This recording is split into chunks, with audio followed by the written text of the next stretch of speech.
Hi guys. Share ko lang kung bakit bumili ako ng bagong cellphone talaga. Kasi sobrang laki na ng kawang niya. At ang hirap niya nang i-touch. Kailangan ko siyang diinan dito para matouch ko lang siya. Kasi full screen yan. Wala akong pambak dito sa baba. So sobrang hirap niya. Hirap na hirap akong i-back siya. Bumili ako ng bagong SIM card ng Globe. Nagpabili ako kay Ate Risa kasi hindi ako makalabas ng isang araw.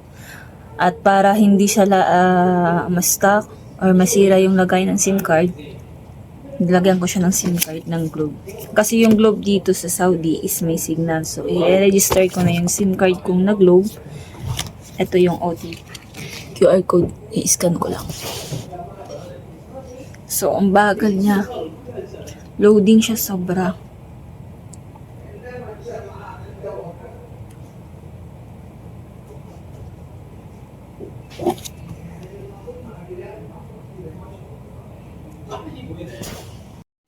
Kaya, ayan siya. Pero pwede pa naman siyang magamit. Malabo lang yung front camera niya, pero yung back camera niya sobrang linaw.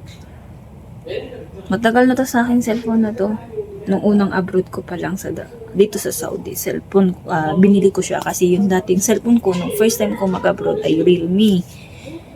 Tapos, yun ay, syempre, laging full storage kasi nung unang abroad ko, doon ako natutong mag-video, maging content creator.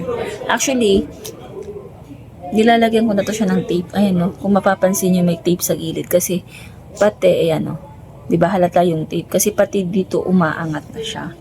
So, tinanggal ko yung tape kasi hanggang dito yung takip ng tape niya sa lagay ng SIM card. Hindi ako makapag-register ng bago kong SIM card dito kasi sobrang lag niya. Diyan ako mag-register sa bago kong cellphone para gumana at magkasignal tong Globe kong SIM card dito sa isa kong cellphone. Fingerprint din to. Yan. Fingerprint din yan. Papakita ko sa inyo. Diba? Face lock din to. Yung setup nito, kung paano ko siya i-set up, ganun din yung isa kong phone. Yun lang. Bye-bye.